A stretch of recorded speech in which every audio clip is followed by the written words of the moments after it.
আমরা দেখেছি বুলেট দিয়ে ব্যালটকে নিয়ন্ত্রণ করা হয়েছে।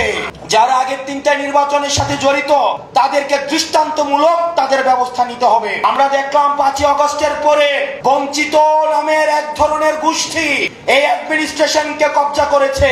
আমরা কিন্তু দেখি নাই গত 15 বছর কোন অ্যাডমিনিস্ট্রেটিভ অফিসার, কোন সচিব, কোন ডিসি, কোন এসপি তিনি পদত্যাগ করতে চেয়েছেন হাসিনার বিরুদ্ধে গিয়ে।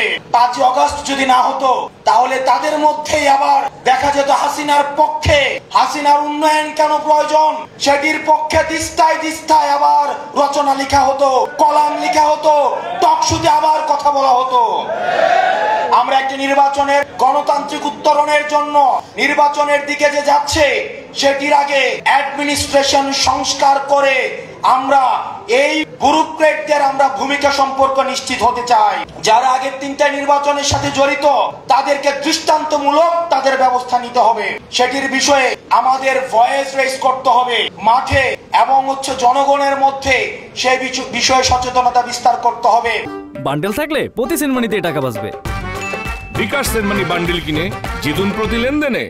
আর কোন প্রশাসন যেন হাসিনার সেবাদাস হিসেবে জনগণের বিপক্ষে গিয়ে ব্যালট যুদ্ধে ব্যালটকে বুলেটের সামনে রেখে জনগণের বিপক্ষে কাজে না লাগাতে পারে।